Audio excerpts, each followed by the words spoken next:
All right, so now present value of an annuity due. Again, by now, I'm guessing we're getting used to the pace and getting used to sort of how these things work.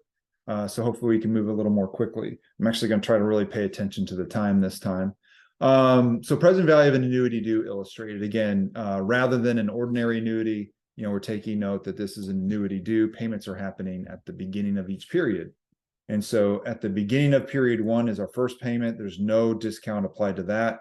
Our second payment is at the beginning of period two, which is also the end of period one. So there's only one discounted period. And then the third payment is at the beginning of period three, which is also the end of period two. And so we're discounting that twice. Again, sort of visualizing this on a timeline sometimes can be very, very helpful. I'll turn on the light here to get a little more light going.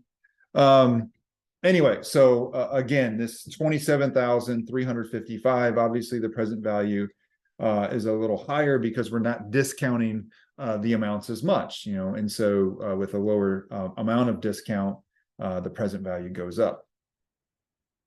So using the equation, just again, we're kind of applying it. So there's three things, discounting one of the cash flows 2 periods, one of the cash flows 1 period, and then no discount whatsoever on that third one. Rearranging the terms, again, we're going after geometric progression, and so that progressive term is the same as it was before, but now of course we have the to the 0 power is where we're starting instead of to the first.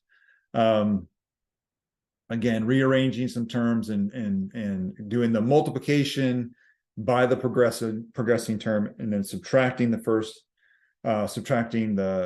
first equation from the newly created one. Again, we're kind of working our way through that, rearranging some terms, canceling terms. Again, by this time, you're probably not overly interested in the algebra, but I wanted to show it to you. And the key here is, of course, you have something cubed and something to the 0 power on the right-hand side. And then we factor out the present value of the annuity due term. So we're factoring out on the left-hand side. And then on the right-hand side, of course, we have those two terms sitting there. Again, rearranging, multiplying by -1, combining some terms on the left, similar to what we did before. We're simplifying, and of course, we're simplifying that to 1 and factoring out 10,000. And so again, we have this key term sitting over here on the right-hand side, and this key term sitting over here on the left-hand side. Divide both sides. And when we divide both sides, it's a little bit different in that this term no longer cancels. It's sitting out here by itself. The 0.10 now is still in the denominator, so it's sitting here. But you can see the interest rate now shows up 3 different places, sort of 3 different places, and then the end shows up 1 place. So when we apply that, of course, we're going to get that same answer, $27,355.37. But again, the key is now we have this is the way that they calculate the present value of an annuity due factor. So this is the general equation that you can use, and that second term is the way that we calculate any of the factors that we see in the table. Knowing, again, for a given, let's see if I can find my cursor again. Sorry, a given interest rate shows up 3 places, and a given number of periods shows up 1 place. So you could calculate a factor for any of them that you want. So how does that work for a table? Again, that factor is what we're getting at. So for our situation, subbing in the interest rate of 10%, and the n of 3, we get a factor of 2.7355. So it's saying, okay, apply this factor to an annuity, and that will give you the present value if that is an annuity due. And so looking at our table, 10%, 3 is our n, you can see there is that factor, 2.7335. We apply it to our annuity, and we get $27,355. Again, hopefully by now you're getting used to the rhythm of this, and you're able to apply it. And again, if you need to watch this a couple times over, there's no harm in that. But again, you're using the table to identify the factor. The equation was just to show you where they got that factor amount. I didn't want it to feel random to you, because for me, I need to know why. And so for me, that's why I walk you through that a little bit more. All right, let's do that second example. So we have an annuity due, 6,500, 6 years, on and on we go. Again, going back, if it's a 5% at 6 years, did I say that right? Or yeah, that's right. Okay. Sorry, 6 years at 5%. We can see that the factor is 5.3295. So applying that, we get 34,642 for the present value of that annuity due. So now again, transitioning to the time value of money calculator. One thing I want to highlight here again is you've got to switch to that beginning mode. Second payment, second enter. Second payment, second enter. You got to remember to do that. Change it to the beginning mode. Once you do that, the rest of it's fairly easy. We know we're solving for present value.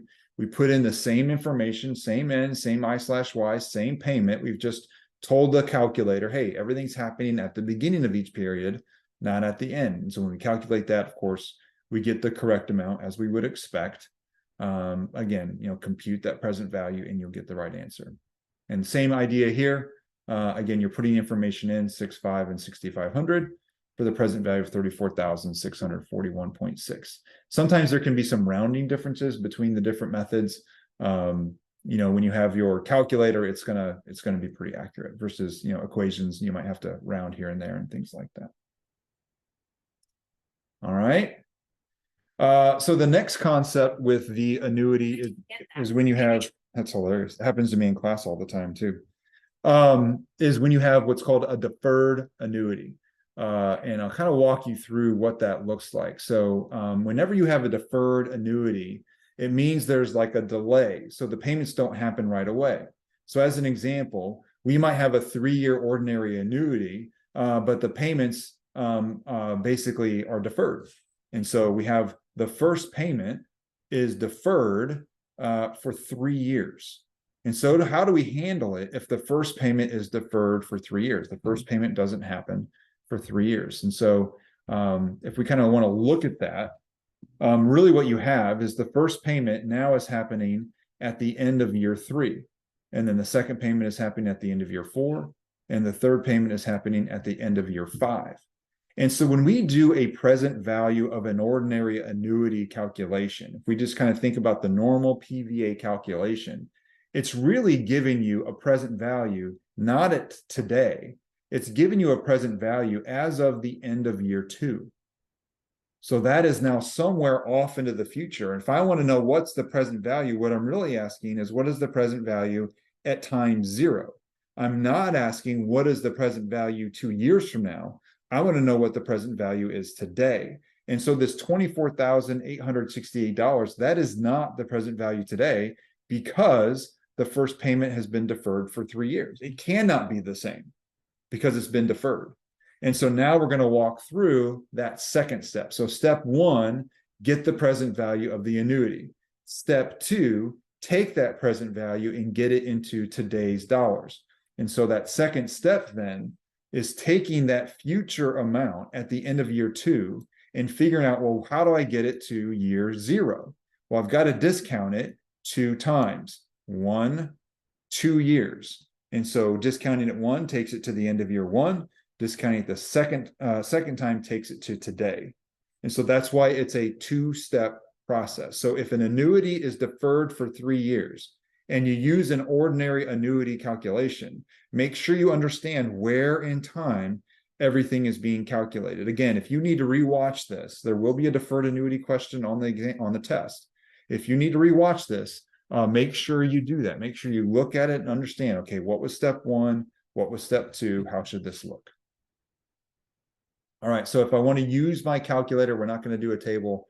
We're just going to jump right into the calculator. Again, a deferred annuity has 2 steps.